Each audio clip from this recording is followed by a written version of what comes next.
परिपूर्ण पत्नी. कर्दम ऋषींची मोठी तपश्चर्या चालू होती आणि ज्याप्रमाणे महादेव तपस्येला बसले असताना पार्वतीने त्यांची सेवा केली, त्याचप्रमाणे देवाहुती आपले पती कर्दम यांची सेवा करीत होती. असे कित्येक दिवस, महिने, वर्षे गेली, परंतु देवाहुती त्याच निष्ठेने आणि आनंदाने पतीची सेवा करत होती. तसे करताना ती स्वतः देखील व्रतवैकल्ये पाळत होती. हे सर्व करताना तिचे शरीर कृश झाले होते. तिच्या चेहऱ्यावरचे तेज लोपले होते, परंतु तिच्या डोळ्यामधील चमक तशीच होती. उंची वस्त्रे आणि दागदागिन्यांचा तिने कधीच त्याग केला होता. एक दिवस कर्दम ऋषींनी तिला जवळ बोलवले आणि म्हणाले, हे प्रिये, मी तुझ्यावर व तू केलेल्या माझ्या सेवेवर अत्यंत प्रसन्न झालो आहे. तू राजकन्या म्हणून विवाह होईपर्यंत अत्यंत ऐश्वर्यात वाढलीस, तरी विवाह पश्चात माझ्या या आश्रमात तू सदैव आनंदी आणि प्रसन्न होतीस. मी नारायणांची तपश्चर्या करताना तू केलेल्या माझ्या सेवेमुळे तुझ्यावरही नारायणांची कृपा झालेली आहे. तू पण नारायणांचे दर्शन करू शकतेस. नारायणांच्या एका कृपाकटाक्षाने माणसाच्या मनातल्या सर्व वासना नष्ट होतात. जेव्हा नारायणांची आपल्यावर कृपा होते तेव्हा आपल्याला स्वर्गसुख मिळते. तेव्हा दुसऱ्या इंद्रिय सुखाची आपल्याला गरजच नाही. आपण दोघेही ह्या सर्वांच्या पलीकडे गेलो आहोत. देवाहुतीने सर्व ऐकून घेतले आणि खालच्या मानेने ती कर्दम ऋषींना म्हणाली, हे सर्व खरे आहे. तुमची नारायण भक्ती, योगशक्ती ह्याबद्दल मला अतिशय आदर आहे. परंतु मी एक सामान्य स्त्री आहे आणि स्त्री स्वभावानुसार मला आता मातृत्वाची ओढ लागली आहे. तुम्हाला सर्व माहिती आहे, तरी तुम्ही माझ्या तोंडून हे वदवून घेत आहात. असे म्हणून लज्जेने तिने आपले मुखकमल आपल्या हाताच्या उंजळीत लपविले. कर्दमांनी स्मितहास्य केले आणि ते म्हणाले, ठीक आहे. आपल्या योगशक्तीच्या जोरावर त्यांनी विमान तयार केले. तो एक तरंगता राजवाडाच होता. त्यामध्ये सुंदर बगीचे, तलाव, निरनिराळी फुले होती. त्यांचे काम रत्नमाणकांनी मढवलेले होते. त्यातील दिवाणखाने उत्तम रेशमी वस्त्रांनी सजवलेले होते. असे ते तरंगते विमान आश्रमाच्या दारात येऊन उभे राहिले. देवाहुती त्यांच्याकडे आश्चर्यचकित होऊन बघू लागली. तेव्हा तिचे पती म्हणाले, तू बिंदुसारसमध्ये प्रवेश करून स्नान करून घे आणि मग माझ्याबरोबर या विमानात बसून आपल्याला तुला हवं तिथे जाता येईल. हे सारस म्हणजे तलाव नारायणांच्या कृपेने तयार झाले आहे. तेव्हा यामध्ये स्नान केल्यावर मनुष्याची इच्छापूर्ती होईल. देवाहुतींची काया कृश झाली होती. तिच्या केसात जटा झाल्या होत्या. तिचे सर्व तेज लोपाला पोचले होते. परंतु आपल्या पतीच्या आज्ञेनुसार तिने बिंदुसारसमध्ये प्रवेश केला आणि काय आश्चर्य! शेकडो तरुण व सुंदर दासी तिचे स्वागत करत होत्या. त्यांनी सुगंधी तेल लावून सुगंधी पाण्याने तिला स्नान घातले व उत्तम उत्तम रेशमी वस्त्रांनी आणि दागदागिन्यांनी तिला सजविले. सारसमधून बाहेर आल्यावर तिच्या डोळ्यावर विश्वास बसेना. तिचे पूर्वीचे सारे सौंदर्य तिला परत लाभले होते. तिची नजर आपल्या पतीला शोधण्यासाठी भिरभिरू लागली, तर दुसऱ्या क्षणी तिचे पती तिच्या निकट येऊन उभे राहिले. ते देखील एखाद्या गंधर्वासारखे अत्यंत रूपवान दिसत होते. स्मितहास्य करीत कर्दमांनी तिचा हात आपल्या हातात घेतला. तिला आपल्या विमानात बसविले. ते विमान आकाशात उडाले आणि वायूच्या गतीने प्रवास करू लागले. त्या दोघांनी अत्यंत आनंदात कित्येक वर्षे त्या विमानात घालवली. त्यांना काळाचे भानही राहिले नाही. अशी 100 वर्षे निघून गेली. देवाहुतीने 9 कन्यांना जन्म दिला आणि मग एक दिवस कर्दमांच्या लक्षात आले की आता पृथ्वीवर परत जायची वेळ आली आहे. देवाहुतीचे स्वप्नांसारखे दिवस संपले आणि तिला सद्य परिस्थितीची जाणीव झाली. तिला जाणीव झाली की आता तिचे पती तिला सोडून तपस्या करावयास निघून जातील, कारण लग्नाच्या वेळेसच तिच्या पतीने तिच्या पित्याला तसे सांगितले होते. ती अतिशय हळव्या मनाने कर्दमांकडे गेली आणि म्हणाली, मला माहीत आहे, आपल्याला संतती झाल्यावर तुम्ही गृहस्थाश्रमाचा त्याग करून तपस्या करायला जाणार, असे तुम्ही माझ्या वडिलांना सांगितले होते आणि आता ती वेळ आली आहे. परंतु हा विरह मी कसा सहन करू? तुमच्याशिवाय या संसारात राहायचे मला खूप भय वाटत आहे. मुली मोठ्या झाल्यावर आपापल्या पतिगृही निघून जातील आणि मग मी एकटी कशी राहू? मी अज्ञानी स्त्री आहे. तेव्हा तुम्ही अजून थोडे दिवस संसारात राहा. आपल्याला पुत्र होईल व तो मला ह्या संसाराच्या मोहजालातून मुक्त होण्याचा मार्ग शिकवेल. आपल्याला संतती होण्याच्या आधी आपण दोघेही ऐहिक सुखाने एकमेकांशी बांधलो गेलो होतो. परंतु आता तुम्ही ऐहिक सुखाला सोडून तपस्या करायला जाणार आहात. परंतु माझी तुमच्याबद्दलची ओढ तशीच राहणार आहे. ती एक प्रकारची भक्ती असेल. त्यामुळे मला मुक्ती मिळेल का? मी एक फार मोठ्या तपस्वी ऋषींची पत्नी आहे, तरीसुद्धा अजूनही ऐहिक गोष्टींबद्दलचा माझा मोह काही कमी होत नाही. मला ह्या मायाजालातून बाहेर पडताच येत नाही. माझ्यासारखी दुर्दैवी स्त्री मीच, असे म्हणून तिच्या डोळ्यातून अश्रू वाहू लागले. कर्दम ऋषींनी तिचे अश्रू पुसले आणि म्हणाले, तू स्वतःचा एवढा धिक्कार करू नकोस. तू दुर्दैवी नाहीस. या उलट तू सर्व स्त्रियांमध्ये सर्वात सुदैवी आहेस. कारण तुझ्या पोटी प्रत्यक्ष नारायण जन्म घेणार आहेत. नारायणांनी मला तसे सांगितले आहे की ते आपला पुत्र म्हणून जन्म घेतील. तुझ्या गर्भात तू प्रत्यक्ष नारायणांना वाढवणार आहेस. ह्यापर ते दुसरे भाग्य ते कोणते? तेव्हा आता रडू नकोस. आजपासून तू खडतर अशी व्रतवैकल्ये करायला सुरुवात कर. ज्या योगे नारायणांसाठी माता म्हणून तू योग्य ठरशील. दिवस रात्र फक्त नारायणांची प्रार्थना कर. ते प्रसन्न होऊन तुझ्या पोटी जन्म घेतील. तो पुत्र आपले दोघांचेही नाव उज्ज्वल करेल. तो तुला ब्रह्मविद्या शिकवेल. ज्या योगे ह्या जगाशी असलेल्या बंधनापासून मुक्त होण्यास तुला मदत होईल. तो तुला ह्या मोहजालातून मुक्त होण्याचा मार्ग दाखवेल. तुझ्याप्रमाणेच मनुष्य जातीला तो मुक्तीचा मार्ग शिकवेल. कपिल वासुदेव. कर्दम ऋषींनी सांगितल्याप्रमाणे देवाहुती रात्रंदिवस नारायणांची भक्ती करत होती. असे खूप दिवस निघून गेले आणि नारायणांनी देवाहुतीच्या गर्भाशयात प्रवेश केला. स्वर्गामध्ये मोठ्या प्रमाणात आनंदोत्सव साजरा झाला. गाण्याचे मधुर सूर ऐकू आले. ढगांनी गडगडाट करून आपला आनंद व्यक्त केला. गंधर्व व अप्सरा परमानंदाने गाऊ व नाचू लागले. स्वर्गामधून देवाहुतीवर पुष्पवृष्टी झाली. कर्दम ऋषींच्या आश्रमात एक दिवस विश्वनिर्माता ब्रह्मदेव आले. ते त्यांच्याबरोबर अनेक ऋषींना घेऊन आले. ते कर्दमांना म्हणाले, हे पुत्र, तू माझा परिपूर्ण पुत्र आहेस. मी सांगितलेल्या सर्व आज्ञांचे तू पालन केलेले आहेस. तुझ्या 9 मुलींचे विवाह माझ्याबरोबर आलेल्या ऋषींशी लावून दे. ह्यापुढे संतती उत्पादनाचे कार्य ते करतील. मला माहीत आहे की नारायणांनी तुला वचन दिले आहे की ते तुझा पुत्र म्हणून जन्म घेतील आणि त्यांनी ते वचन पूर्ण केले आहे. त्यानंतर देवाहुतीकडे जाऊन ब्रह्मदेव म्हणाले, हे कन्ये, तुझ्या उदरात नारायणांनी प्रवेश केला आहे. तो पुत्र तुला व तुझ्याप्रमाणे सर्व जगाला ब्रह्मविद्या शिकवेल आणि त्यामुळे मनुष्याचे अज्ञान दूर होईल. ह्या अज्ञानामुळेच मनुष्याला अनेक दुःखांना तोंड द्यावे लागते. तो ह्या जगामध्ये सांख्य योग म्हणजे ज्ञानयोग प्रस्थापित करेल आणि कपिल वासुदेव म्हणून प्रसिद्धीस जाईल. तुम्ही त्याचे मातापिता असल्यामुळे तुमचे नाव देखील सर्व विश्वात प्रसिद्ध होईल. इतके बोलून त्या दाम्पत्याची रजा घेऊन ब्रह्मदेव सत्यलोकी निघून गेले. कर्दम ऋषींनी आपल्या 9 कन्यांचे विवाह केले.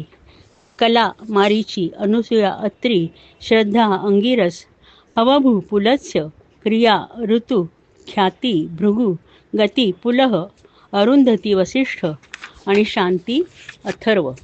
सर्व कन्या आपल्या पतींबरोबर स्वगृही गेल्या. कर्दम ऋषी आणि देवाहुती दोघेच आश्रमात राहिले. ते दोघेही आपल्या पुत्राची वाट पाहत होते. एक दिवस कर्दम ऋषींनी देवाहुतीच्या उदरात असलेल्या नारायणांना साष्टांग नमस्कार केला आणि म्हणाले, हे नारायणा, माझ्यासारख्या सामान्य मनुष्य तुमच्या महतीचे वर्णन कसे करणार? तुमच्या दयाळूपणाचे मी शब्दात वर्णन कसे करू? प्रत्येक मनुष्य आपल्या पूर्वजन्मामध्ये केलेल्या पापपुण्यांचे प्रारब्ध घेऊन ह्या विश्वात जन्म घेतो आणि त्या प्रत्येकाची तुम्ही काळजी घेता. हे परमेश्वरा, तुम्ही अत्यंत दयाळू आहात. मोठमोठे ऋषी महर्षी वर्षानुवर्षे एका जागी बसून तुमची तपस्या करतात. तुमचे रूप मनात साठवून त्यावर लक्ष केंद्रित करून तप करतात. आणि असे असून सुद्धा माझ्यासारख्या अज्ञानी माणसावर जो संसाराच्या मोहजालात अडकला आहे अशा सामान्य माणसाच्या आश्रमात माझा पुत्र म्हणून तुम्ही जन्म घेणार आहात. तुम्ही मला पूर्वी हे वचन दिले होते आणि ते तुम्ही पाळत आहात. तुमचे भक्तप्रेम असीम आहे. तुमचे वर्णन करण्यास माझ्याकडे शब्दच नाहीत. तुम्ही ब्रह्मांड नायक आहात आणि तेच तुम्ही आता माझ्या पत्नीच्या देवाहुतीच्या उदरात वाढत आहात. तुमची किमया अगाध आहे. तुमचे 4 हस्त म्हणजे तुमच्यापर्यंत पोचण्याचे 4 योग आहेत. कर्मयोग, भक्तियोग, उपासनायोग आणि ज्ञानयोग. मोठमोठे साधू तुमचे वर्णन करू शकत नाही, तेथे मी तुमचे वर्णन कसे करू शकेन? तुम्हीच ब्रह्मन, पुरुष, चैतन्य आहात. तुमच्यापासून प्रकृती प्रकट झाली व त्यापासून महत्त्व, अहमतत्व प्रकट झाले. तुम्हीच काळ आहात. सत्व, रजस, तमस हे 3ही गुण प्रकृतीचेच प्रकटीकरण आहे. तुम्ही सर्व विश्वात व्यापलेले आहात व विश्वाचे रक्षणकर्तेही आहात. कपिल वासुदेवा, देवांच्या देवा, तुमच्या अस्तित्वामुळे मी ह्या मायाजालातून बाहेर पडण्याचा प्रयत्न करत आहे. संसाराच्या बंधनातून मुक्त होऊन मला संन्यास घ्यायचा आहे. माझे उर्वरित आयुष्य मी फक्त तुमची भक्ती करण्यात घालवणार आहे. तुमच्यापर्यंत पोचणे हेच माझ्या पुढील आयुष्याचे ध्येय असेल. देवाहुतीच्या गर्भात असलेले नारायण म्हणाले, हे कर्दमा, तुला दिलेल्या वचनाप्रमाणे मी तुमचा पुत्र म्हणून जन्म घेणार आहे. हा माझा अवतार केवळ मानव जातीच्या हितासाठी आहे. मी त्यांना ब्रह्मविद्या शिकवेन, ज्या योगे त्यांना माझ्याबद्दलचे सत्य समजण्यास मदत होईल. तुझा निर्णय मला मान्य आहे. तुझ्या सर्व इच्छा आकांक्षा सोडून दे व माझी भक्ती कर. तुझ्या मनात फक्त मी असेन आणि शेवटी तू माझ्याकडे येशील. माझी आई तुम्ही गेल्यावर येणाऱ्या एकटेपणामुळे घाबरलेली आहे, परंतु मी तिला आत्मविद्या शिकवेन, ज्यामुळे ती मला अनुभवू शकेल. कपिलाला प्रदक्षिणा घालून कर्दम ऋषी वनात निघून गेले. वनात कर्दम ऋषींनी मौनव्रत पाळले होते. ते फक्त ब्रह्मन ह्याचाच विचार करत होते. ते सर्व बंधनातून मुक्त झाले होते. त्यांच्यातील सत्व, रज, तम 3ही गुण समतोल अवस्थेला पोहोचले होते, ज्यामुळे ते निर्गुण झाले होते. मी, माझे या सर्वांच्या ते कधीच पलीकडे गेले होते. शरीराचे दुःख, मनाची अस्वस्थता आणि बुद्धीची अस्थिरता ह्या सर्वांच्या ते पलीकडे गेले होते. त्यांची दृष्टी अंतर्मुख झाली होती आणि तेथे त्यांना फक्त नारायण दिसत होते. सागराच्या लहरी जशा शांत होतात त्याप्रमाणे त्यांचे मन निश्चल स्थिर झाले होते व ह्या अवस्थेत हा ब्रह्मदेवाचा पुत्र कपिल वासुदेवाचा पिता नारायण चरणी पोचता झाला. कपिल व त्याची शिकवण. कर्दम ऋषी संन्यास घेऊन वनात निघून गेल्यावर कपिल आणि त्याची माता देवाहुती बिंदुसारस तलावाच्या जवळ असलेल्या आश्रमात राहू लागले. असेच बरेच दिवस निघून गेले. देवाहुतीला ब्रह्मदेवांचे शब्द आठवले. कन्ये, तुझ्या पोटी प्रत्यक्ष नारायण जन्माला येणार आहे आणि तो तुझा पुत्र तुला ब्रह्मविद्या शिकवेल. तुझी अविद्या, तुझे अज्ञान त्यामुळे नष्ट होईल. मनुष्याला जे दुःख भोगायला लागते त्याचे मुख्य कारण मनुष्याची अविद्या व अज्ञान हेच असते. तेव्हा ब्रह्मविद्येच्या शिकवणीने ते दूर होण्यास मदत होईल. देवाहुती आपल्या पुत्राजवळ गेली व त्याला म्हणाली, हे कपिल, मला माहीत आहे तू माझा पुत्र असलास तरी खरा तू नारायण आहेस. माझे भाग्य अत्यंत थोर म्हणून तू माझ्या पोटी जन्म घेतला आहेस. मला आता या जीवनाचा कंटाळा आला आहे. ज्ञानेंद्रियापासून मिळणाऱ्या आनंदात मी अजूनपर्यंत समाधान मानत आले. ज्याप्रमाणे सूर्योदय झाला की सर्व अंधकार नष्ट होतो, त्याप्रमाणे तुझ्या शिकवणीने माझ्या अज्ञानाचा अंधकार नष्ट कर. मनुष्याच्या पंचमहाभूतांनी बनलेल्या या देहामध्ये मी, माझे ह्या भावना प्रामुख्याने आहेत आणि त्यामुळेच प्रेम, द्वेष ह्या भावनांचा जन्म झाला आहे. ह्या भावना आमच्या संवेदनाक्षम मनातनं काढून टाकण्यास तू मदत कर. मला मनःशांतीचा मार्ग शिकव. मला मुक्तीचा मार्ग शिकव. पुरुष व प्रकृती ही दोन्ही तुझीच रूपे आहेत. त्यांच्याबद्दल ज्ञान मिळाले तर माझी जन्ममृत्यूच्या फेऱ्यातून सुटका होईल असे माझ्या ऐकिवात आहे. कपिलाने अत्यंत प्रेमाने आपल्या मातेकडे बघून स्मितहास्य केले आणि तो म्हणाला, माझ्या मते फक्त एक योग असा आहे की ज्याच्यामुळे संसारातील सुखदुःखाचा नाश होऊ शकतो. प्राचीन काळी मी अनेक ऋषीमुनींना हा योग शिकवला होता. तोच योग मी तुला शिकवणार आहे. मी तुला तो सुलभ सोपा करून सांगेन, ज्या योगे सामान्य मनुष्याला मुक्तिमार्ग समजेल. कपिल म्हणाला, हे माते, मन जे आहे ते सर्व बंधनांचे मुख्य कारण आहे. तेव्हा प्रथम मनाचा विचार करू. ज्या वेळेस मनुष्याच्या मनातले सत्व, रज व तम हे गुण समतोल असतात, तेव्हा मन निर्गुण असते, अंतर्मुख असते. त्याच्यावर कुठल्याही गुणांचा प्रभाव नसतो. परंतु जेव्हा या गुणांचे समतोलत्व जाते, तेव्हा मनाचे लक्ष अंतर्मुखाकडून ज्ञानेंद्रियांपासून मिळणाऱ्या सुखांकडे वळते आणि 5 ज्ञानेंद्रियांपासून मिळणाऱ्या ज्ञानावर त्याला आनंद आणि समाधान वाटू लागते आणि ते अंतरात्म्यापासून दूर दूर जाऊ लागते. परंतु ह्याच मनाला अंतरात्म्याकडे वळवले तर त्याला तेथे पुरुष नारायण ईश्वर दिसेल. त्याला त्याच्या ज्ञानेंद्रियांपासून मिळणाऱ्या सुखापासून मुक्तता मिळेल. या मार्गाला चित्त संयमन असे म्हणतात आणि ही मुक्तीची पहिली पायरी आहे. मनुष्याच्या मनातील मी, माझे या भावना जेव्हा नाहीशा होतात, तेव्हा त्याचे मन काम, क्रोध, लोभ, मद, मोह, मत्सर या षड्रिपूंपासून मुक्त होईल व ते अतिशय पवित्र होईल, स्वच्छ होईल. जगातील सुखदुःखांचा त्याच्यावर कोणताही परिणाम होऊ शकणार नाही आणि ते वैराग्य प्राप्त करण्यास सुसज्ज होईल. वैराग्य म्हणजे सर्व भावनांपासून मुक्तता किंवा सर्व नातेसंबंधांपासून दूर जाणे व फक्त परमेश्वराची भक्ती करणे. ह्या भक्तियोगाने व माझ्या सत्य स्वरूपाचे ज्ञान प्राप्त झाल्यावर मनुष्याच्या मनाला ब्रह्मांचे आकलन होऊ शकते. हे माते, सर्व मार्गांमध्ये भक्तिमार्ग हा सर्वात सोपा आणि निश्चित स्वरूपाचा मार्ग आहे. भक्तीमुळे वैराग्य प्राप्त होते आणि त्यामुळे अहम ब्रह्मास्मी हे ज्ञान प्राप्त होण्यास मदत होते. सुज्ञ म्हणतात, कोणाशी किंवा कशाशी नातेसंबंध असणे हा मनुष्याचा स्वाभाविक गुणधर्म आहे आणि तो अविनाशी आहे. आणि हा गुणधर्म जर अविनाशी आणि सदाहरित असेल तर त्याचा आपण उपकरण म्हणून उपयोग का करून घेऊ नये?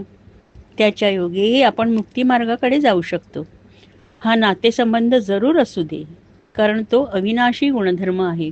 फक्त तो नातेसंबंध बाह्य पदार्थांवर न ठेवता त्याची दिशा बदलली पाहिजे. ती अंतर्मनात असलेल्या नारायणांवर स्थिर केली पाहिजे. म्हणजे हळूहळू बाह्य पदार्थांबद्दलची आसक्ती, आकर्षण, कामभावना नष्ट होण्यास मदत होईल. परंतु हा दिशा बदल खूपच कठीण आहे. मन एकदम एका नातेसंबंधांकडून दुसरीकडे वळण्यास तयार होणार नाही. तेव्हा हा बदल हळूहळू घडू शकेल आणि ह्या बदलाची शेवटची पायरी मुक्ती असेल. परंतु ह्या पायऱ्या हळूहळू कशा चढायच्या ह्याची शिकवण मनाला दिली पाहिजे व म्हणून प्रथम साधू संतांच्या सहवासात मन रमवायचा प्रयत्न केला पाहिजे. एकदा मन साधू संतांच्या सहवासात रमू लागलं की आधीच्या जोड संबंधाबद्दलचे आकर्षण कमी होईल आणि पुढच्या पायऱ्या चढणे सोपे जाईल. मनुष्याचे विचार केवळ परमेश्वरावर कसे एकवटतील हे षड्रिपू व मी, माझे ह्या मनाच्या अशुद्ध भावना मनातून काढून टाकण्याचा प्रयत्न केला की मुक्तसंग मनुष्याचे मन आपोआप परमेश्वरी चिंतनात रमू लागते. ह्याला मुक्तसंग म्हणतात. एकदा तुम्ही मुक्त संग झालात की तुमचा वेळ जास्तीत जास्त सत्संगामध्ये घालवा. सत्संग म्हणजे साधूंचा सहवास. आता हे साधू कोण आहेत, त्यांचे गुणधर्म काय आहेत, त्यांना कसे ओळखायचे, हे सगळं काही मी तुला सांगतो. मनुष्याच्या नैसर्गिक भावनांचा साधूंवर परिणाम होत नाही. दुःख आणि वेदना यांच्या पलीकडे ते गेलेले असतात. त्यांना सर्व मानवजातीबद्दल अनुकंपा असते. सर्व जीवाणूंना ते आपले सगळे सोयरे समजतात. ते सगळ्यांवर प्रेम करतात. त्यामुळे त्यांना शत्रू नसतो. त्यांच्या मनात कुठच्याही प्रकारची खळबळ नसते. त्यांचे मन अतिशय स्वच्छ व शांत असते. त्यांचे आचरण नेहमी सतसत विवेक बुद्धीला अनुसरून असते व त्यांचे विचार नेहमी माझ्यावर म्हणजेच ईश्वरावर केंद्रित असतात. त्यांना परमेश्वराच्या कथा ऐकण्यात रस असतो व ह्या कथा ते दुसऱ्यांना ऐकवतात. त्यांना होणाऱ्या त्रासांचा त्यांच्यावर काहीच परिणाम होत नाही, कारण त्यांचा जगापासूनचा जोड संबंध संपलेला असतो. अशा लोकांना साधू म्हणून ओळखावे. हे माते, अशा लोकांमध्ये, साधूंमध्ये तुझे मन रमू दे अशी तू प्रार्थना कर. या साधूंच्या संगतीत राहिल्याने ते तुला बाकीचे संबंध तोडण्यास मदत करतील.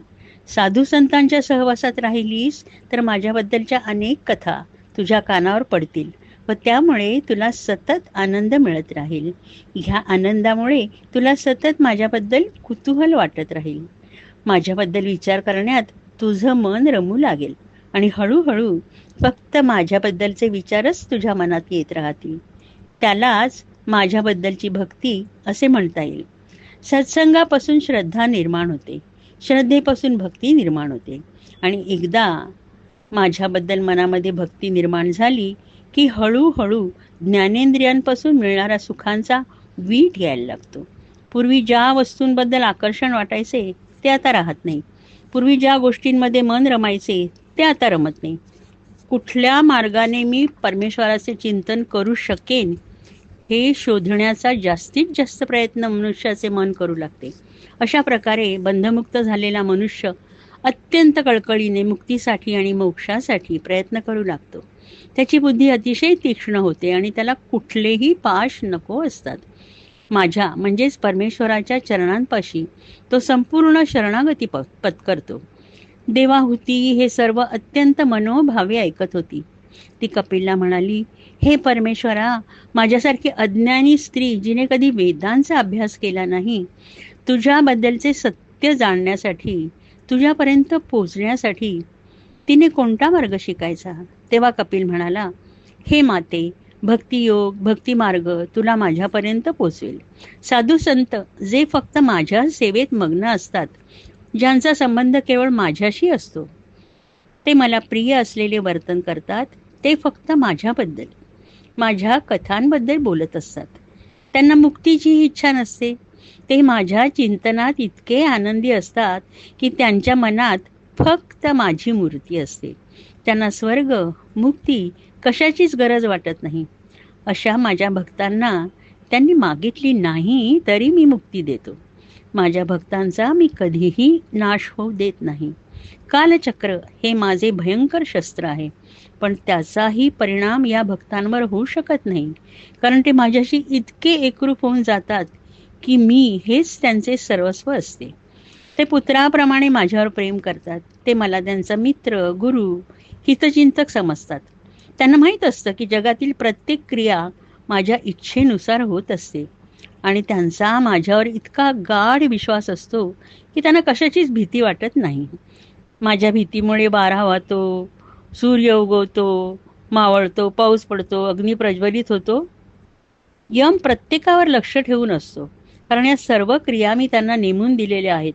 परंतु साधू संत ज्यांनी इंद्रियावर विजय मिळवला आहे त्यांना कशाचीच भीती वाटत नाही आणि त्यामुळे ते निसंशय माझ्याकडे पोचतील. कपिलाची शिकवण. कपिल देवाहुतीला म्हणाला, मी आता तुला पुरुष व तो सर्व ठिकाणी व्यापलेला आहे त्याबद्दलचे रहस्य सांगणार आहे. ह्या युगाला आत्मविद्या असे म्हणतात.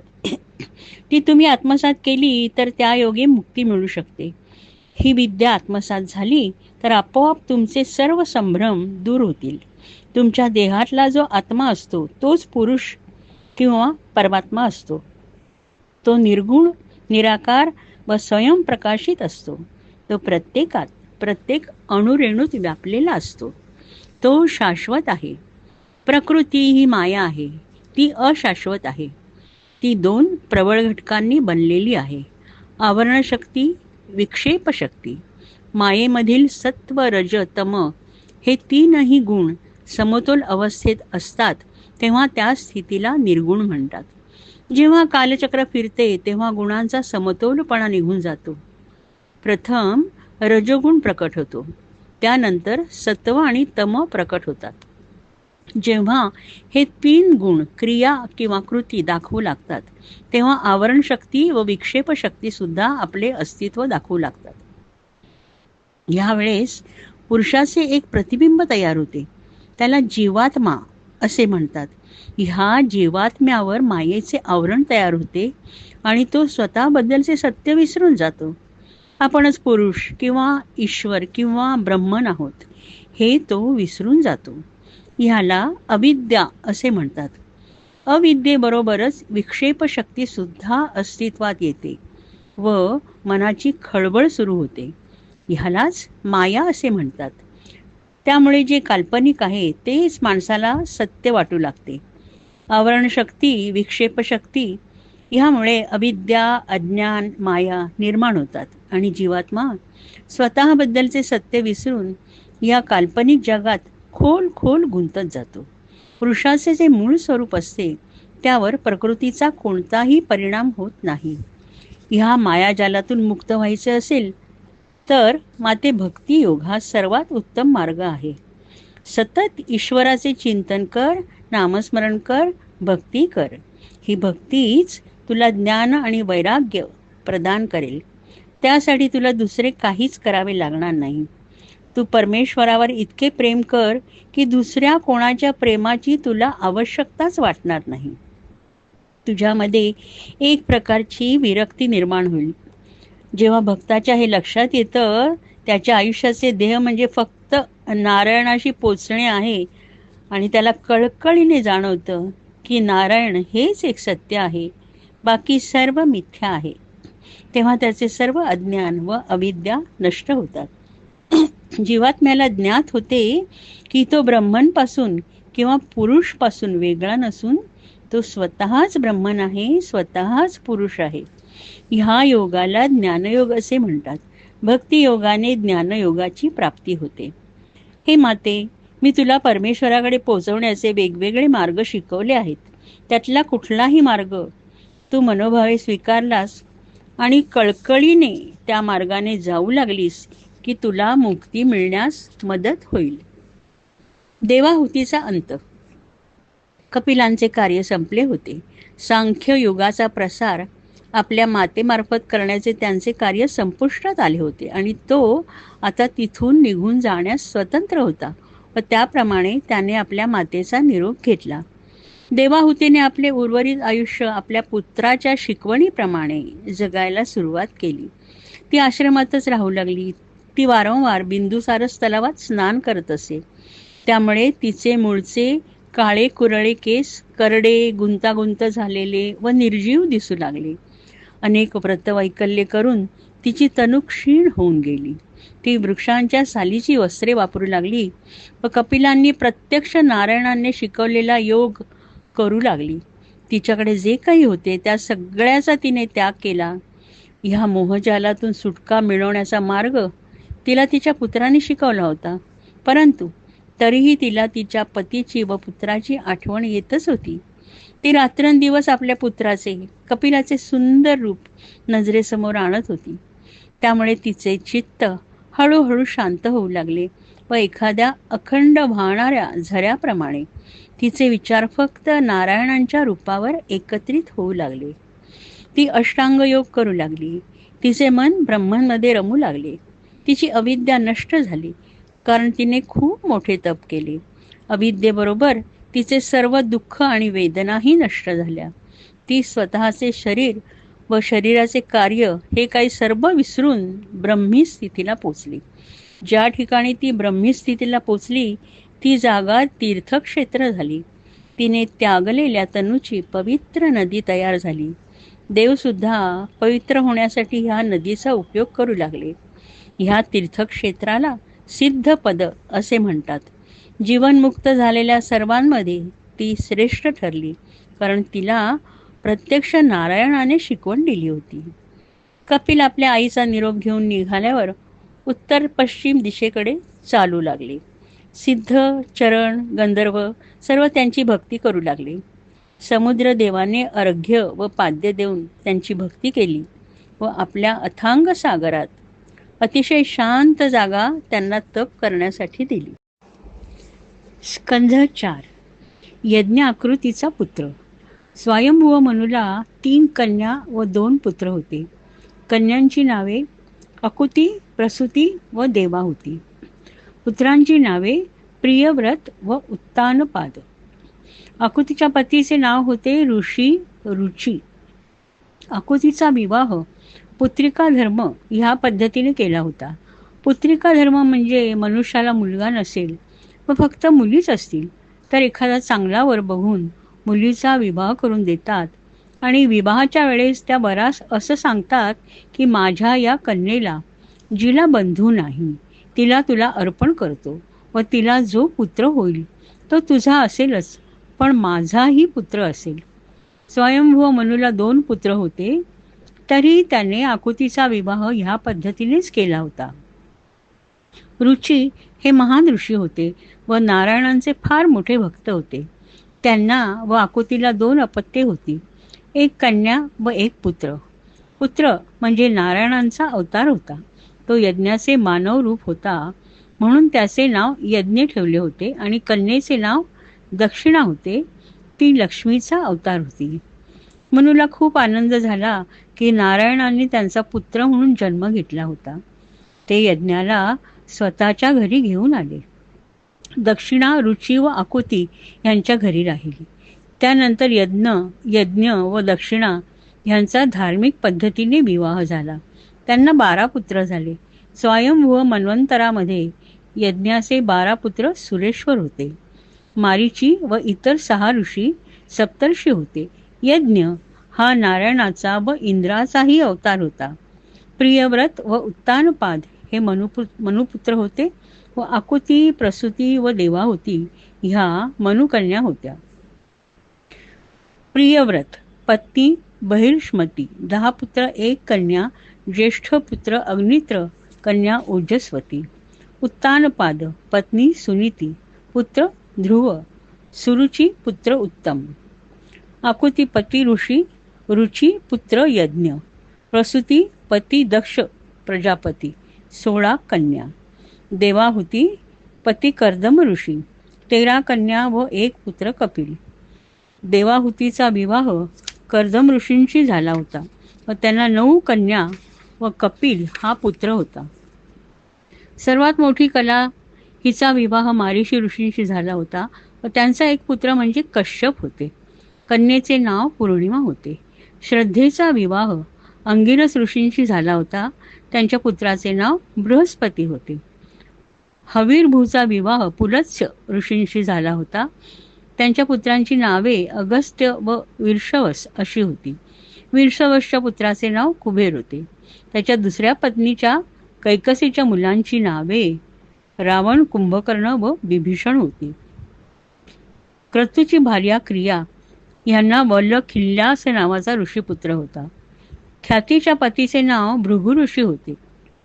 त्यांना 2 पुत्र होते, विधाता व शुक्र म्हणजे दैत्यांचे आचार्य शुक्राचार्य. प्रसूतीचा विवाह दक्ष प्रजापतीशी झाला. त्यांना 16 कन्या झाल्या. त्यातील 13चा विवाह धर्माशी झाला आणि एकीचा अग्नीशी झाला. एकीचा पितृशी झाला व एकीचा महादेवाशी झाला. दत्तात्रेय अनुसूया ही देवाहुती व कर्दम ऋषींची कन्या होती. स्वयंभू मनुची नात होती. तिचा विवाह अत्री ऋषींशी करून दिला होता. अत्री ऋषी फार मोठे तपस्वी होते. वृक्ष पर्वताच्या उतारावर एक अतिशय शांत जागा होती. पर्वताच्या सर्व बाजूनी निर्विंद्य नदी संथपणे वाहत होती. आजूबाजूला अतिशय सुंदर फुले असलेल्या वनस्पती होत्या व त्यांचा सुगंध आश्रमापर्यंत पोचत होता. त्या शांत जागेवर बसून आपली सर्व ज्ञानेंद्रिये काबूत आणून प्राणायाम करून अत्री ऋषी खूप वर्षे तप करत होते. आपल्याला परमेश्वरासारखा पुत्र प्राप्त व्हावा म्हणून ते प्रार्थना करीत होते. 100 वर्षे होऊन गेली तरी त्यांची तपश्चर्या चालूच होती. त्यांच्या तपाची तीव्रता इतकी प्रखर होती की त्यांच्या मस्तकातून अग्नीच्या ज्वाला निघू लागल्या. स्वर्गातील देवदेवता ते बघून भयभीत झाल्या. त्रिमूर्ती म्हणजेच ब्रह्मा, विष्णू आणि महेश अत्री ऋषींच्या आश्रमात आले. त्या तिघांना आपल्या आश्रमात येताना बघून अत्री ऋषी धन्य झाले. ते घाईघाईने उभे राहिले आणि अतिशय मनोभावे त्यांनी त्यांचे यथोचित स्वागत केले. भावना वेगाने त्यांच्या तोंडून शब्द फुटत नव्हता. त्यांनी स्वतःला सावरले व फुलांनी त्यांची पूजा केली. तिघांचेही चेहरे हास्याने उजळून निघाले. अत्री ऋषी म्हणाले, सृष्टीचा निर्माता, पालनकर्ता आणि तिला नष्ट करणारा माझ्यासमोर उभे आहेत. तुमची स्तुती करायला, पूजा करायला माझे शब्द अपुरे आहेत. त्यांनी तिघांना प्रश्न केला, तुम्ही तिघेही माझ्याकडे कसे आलात? तुम्हा तिघांपैकी जो सर्वश्रेष्ठ आहे त्याच्या स्वरूप पुत्र मला हवा अशी प्रार्थना मी करत होतो. तेव्हा तुमच्यापैकी सर्वश्रेष्ठ कोण आहे? हे ऐकून तिघांनी स्मितहास्य केले व ते म्हणाले, म्हणूनच आम्ही तिघेही आलो आहोत. ब्रह्मन किंवा परमेश्वर म्हणजे आम्ही तिघे एकत्रित आहोत. ब्रह्मन निर्मिती, पालन आणि संहार करते. आमच्या तिघांमध्ये तुम्ही कुठल्याही दोघांना वेगळे करू शकणार नाही. हे सत्य तुला कळावे म्हणूनच आम्ही तिघेही इथे आलो आहोत.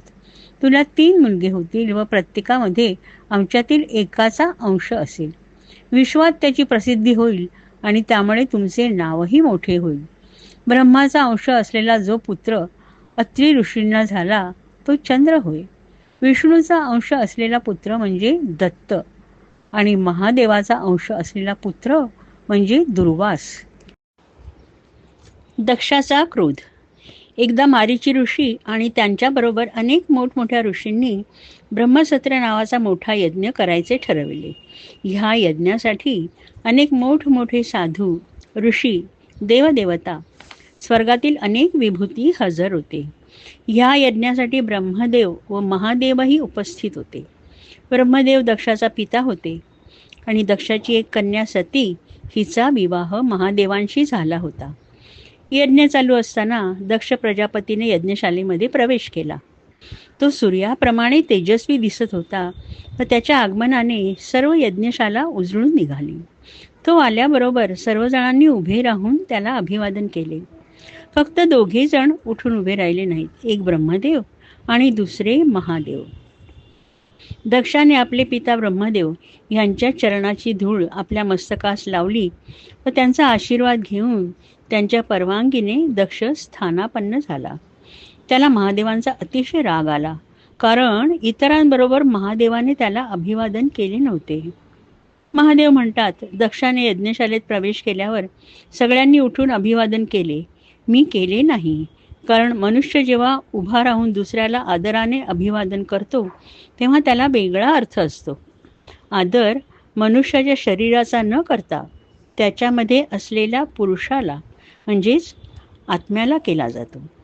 एका शरीरातील पुरुष दुसऱ्या शरीरातील पुरुषाला अभिवादन करतो, परंतु दक्षाच्या शरीरातील पुरुष म्हणजेच आत्मा त्याच्या अहंकाराने, त्याच्या मीपणाने एवढा झकाळून गेला होता की तो महादेवांना दिसला नाही व त्यामुळे त्यांनी उठून दक्षाला अभिवादन केले नाही.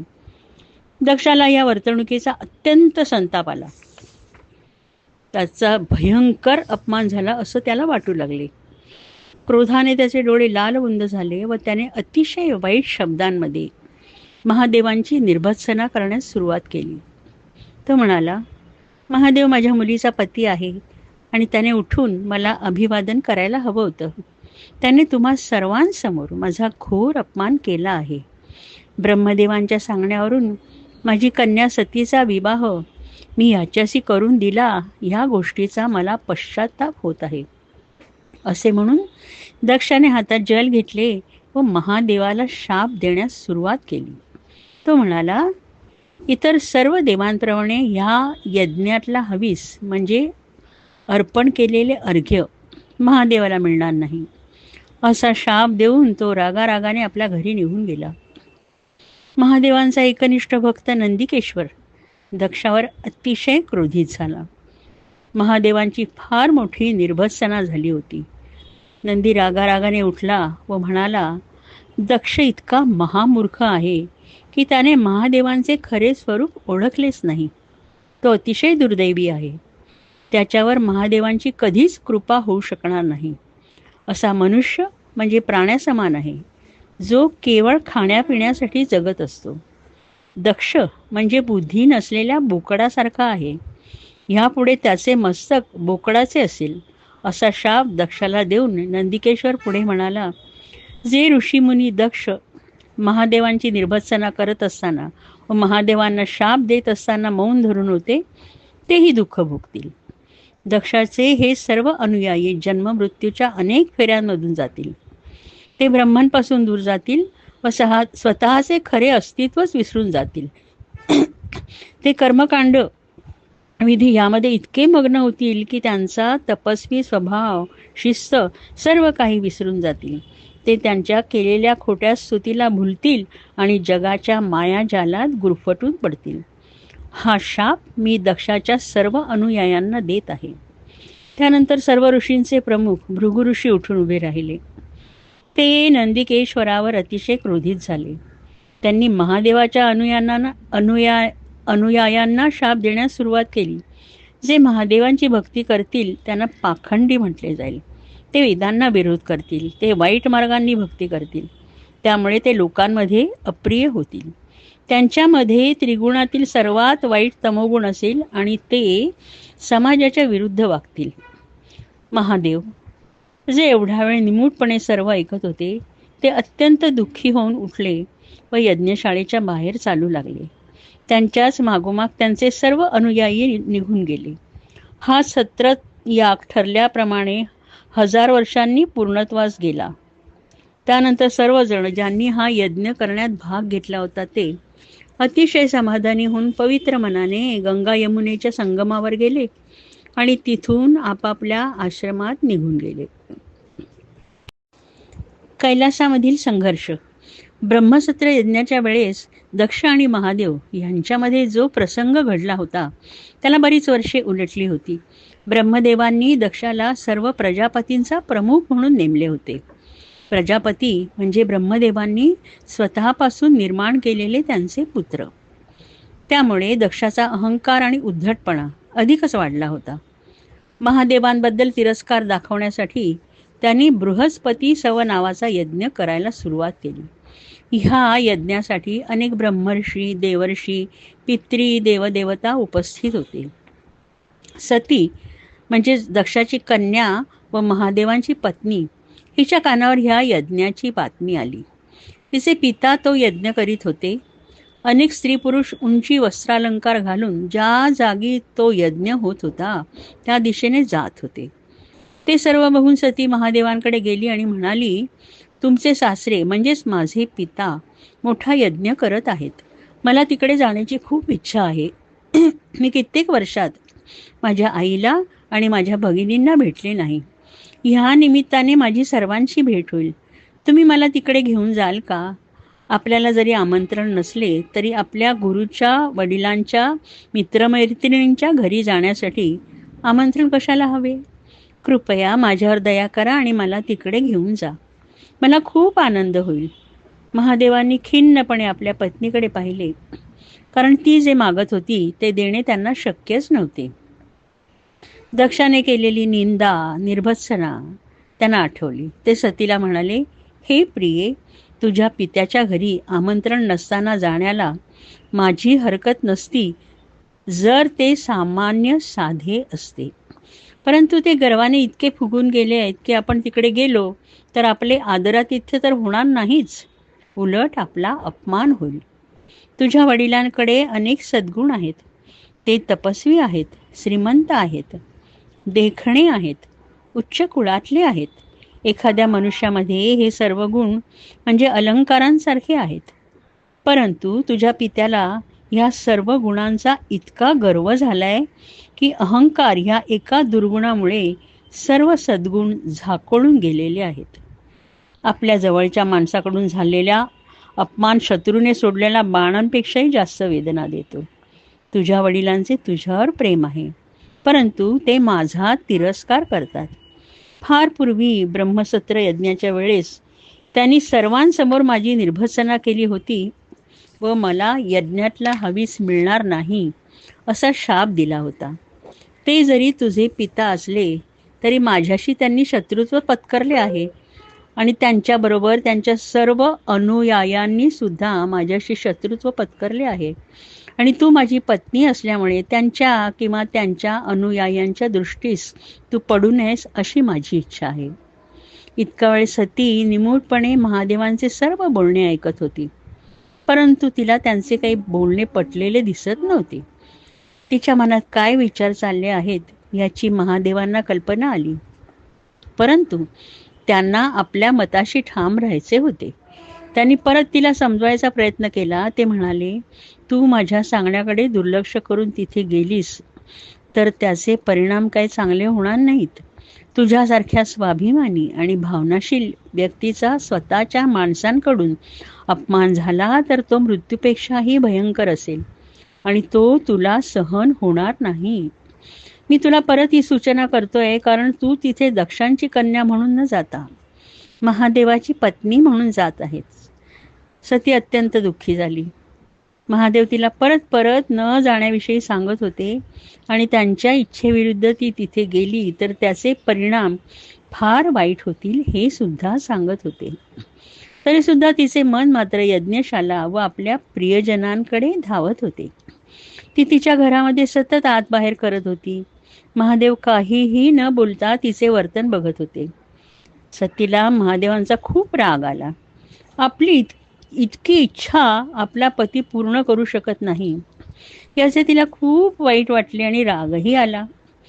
तिचे डोळे पाण्याने भरून आले.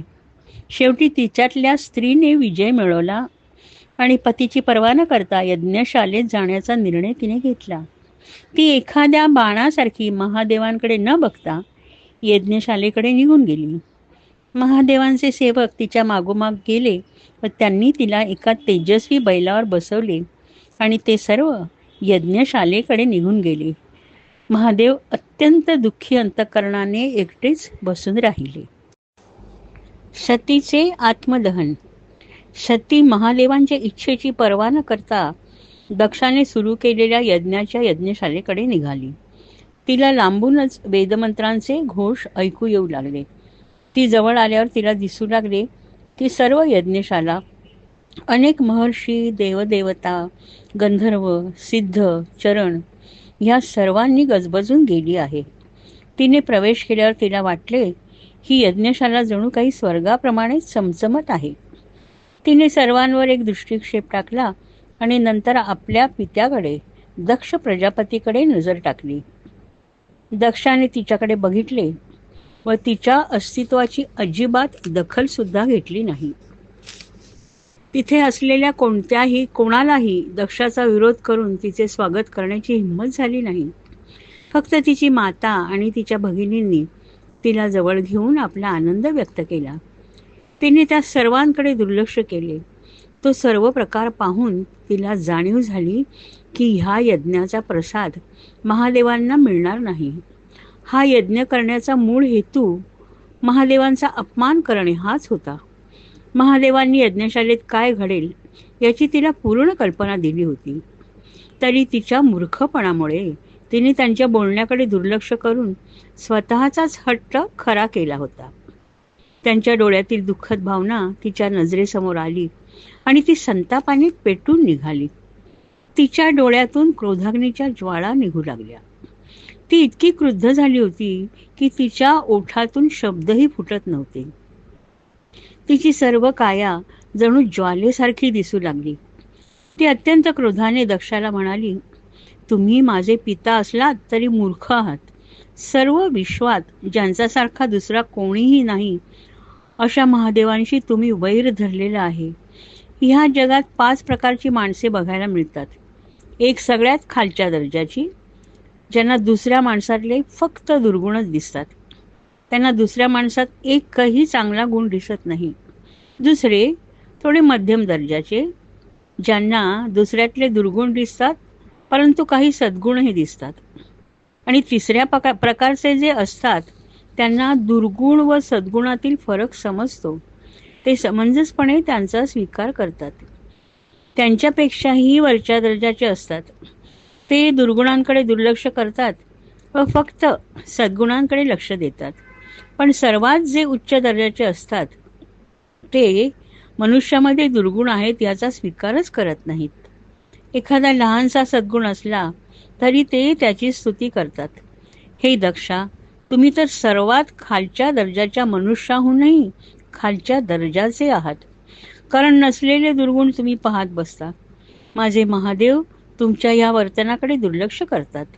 परंतु मी हे सहन करू शकत नाही. माझे महादेव शिव म्हणजे अत्यंत पवित्र आहेत. तुम्ही स्वतः अपवित्र आहात म्हणून तुम्ही त्यांचा तिरस्कार करता.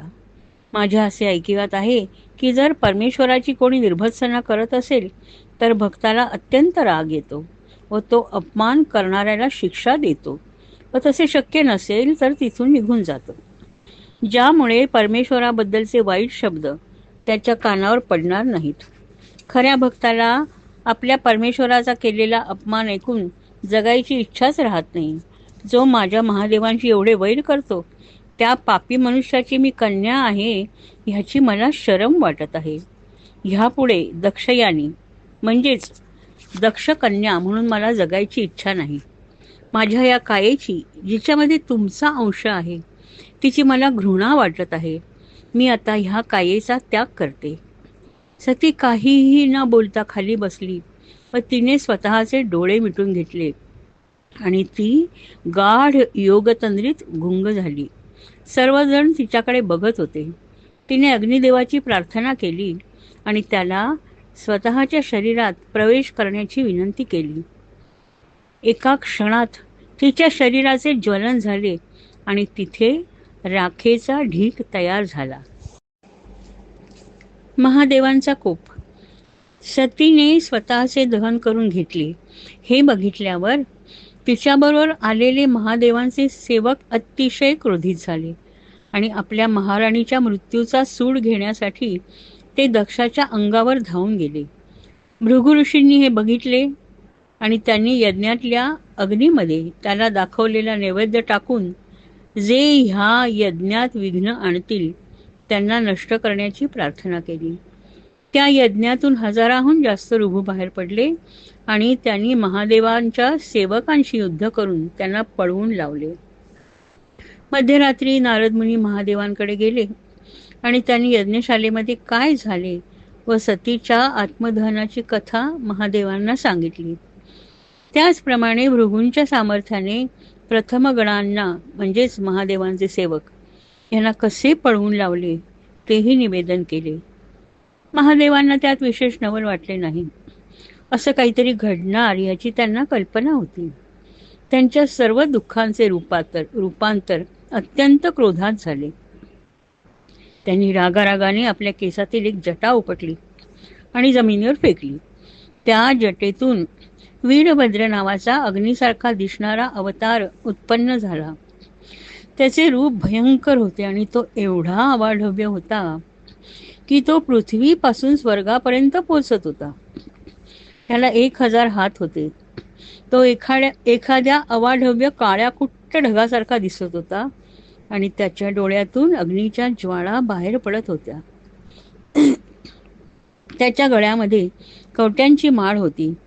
तो महादेवांच्या पायावर पडला आणि आपली कोणती आज्ञा आहे याची त्याने महादेवांना विचारणा केली. महादेव अत्यंत क्रोधित होऊन म्हणाले, जा, दक्षाच्या यज्ञशालेत जा आणि दक्षाला मृत्यूदंड दे व तिथे असलेल्या सर्वांचा नाश कर. वीरभद्र महादेवांच्या प्रथम गणांबरोबर यज्ञशालेच्या दिशेने निघाला. त्याच्या हाती त्रिशूळ उगारलेला होता आणि तो मोठमोठ्याने ओरडत होता.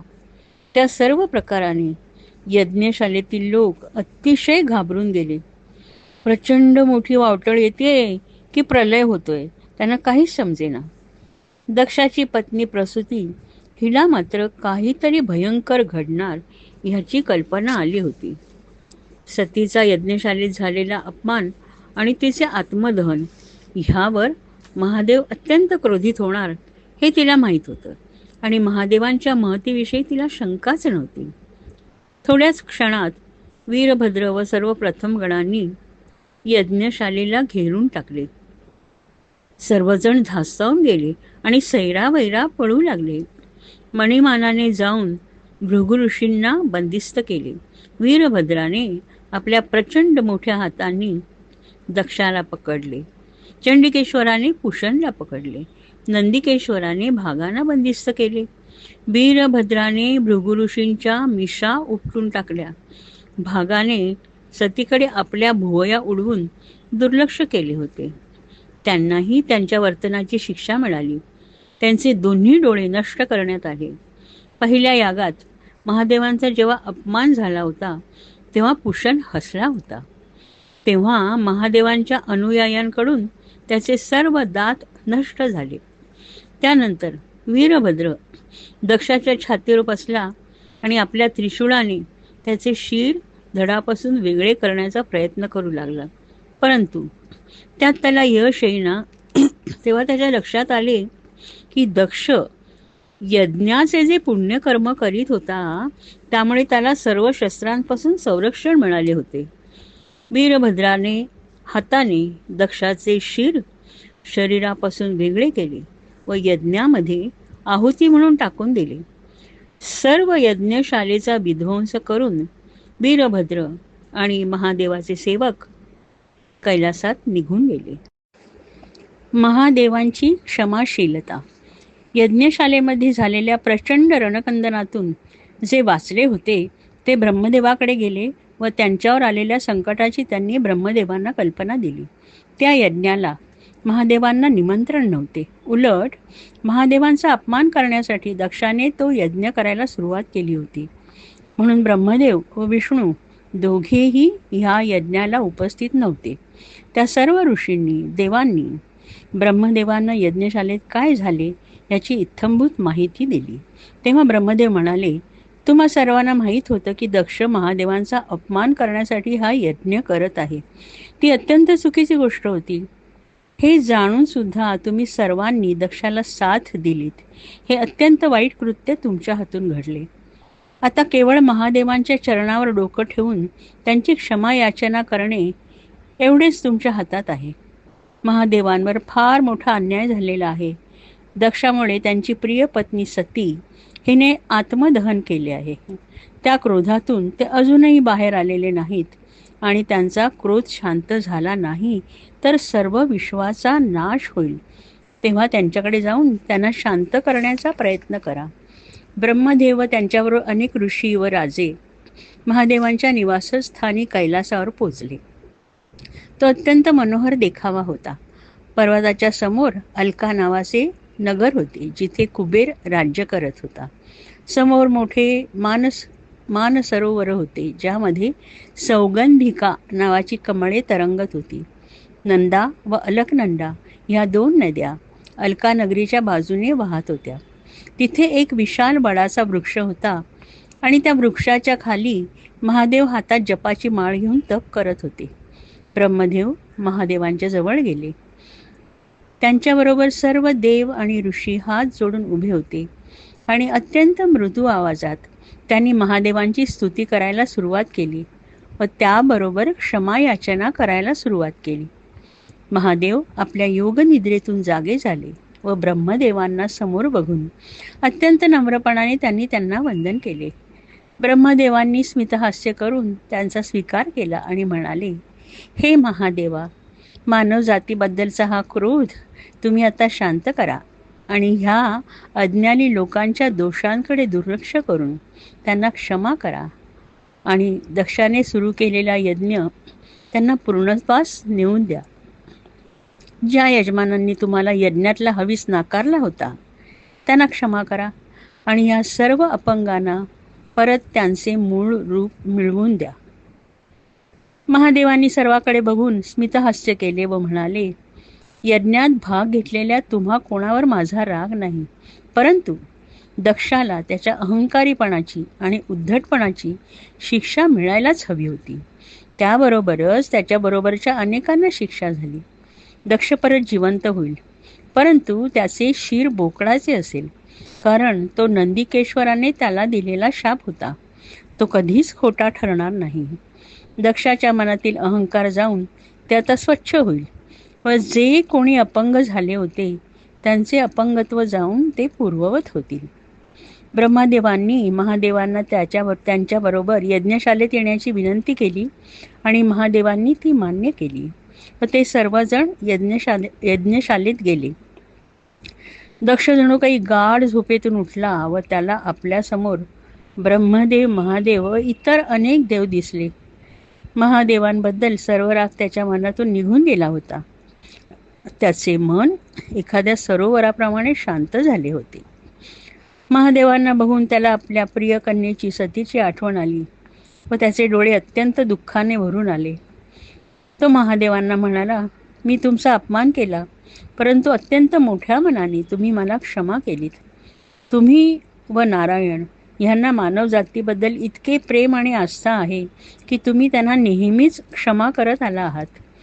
मी इतका दुर्दैवी होतो की मायाजालात गुरफटून मी तुमचे अपमानावर अपमान केले, तरीसुद्धा तुम्ही माझे मन शुद्ध करून मला पुनर्जन्म दिलात. त्याचा मी आता सदुपयोग करीन. तुमच्या पायांवर डोकं ठेवून मी तुमची क्षमा मागतो. दक्षाच्या यज्ञाला परत सुरुवात झाली. नारायणसुद्धा उपस्थित राहिले. ब्रह्मा, विष्णू, महेश या त्रिमूर्तींनी यज्ञाचे यजमानपद भूषविले. यज्ञाची पूर्ती झाल्यावर दक्षाने सर्व अतिथींचा यथायोग्य सन्मान केला व सर्वजण संतोषी होऊन आपल्या घरी गेले. दक्षाचा सर्व अहंकार व उद्धटपणा नष्ट झाला आणि तो एक अत्यंत शीलवान राजा झाला. फक्त सतीचा अंत झाला.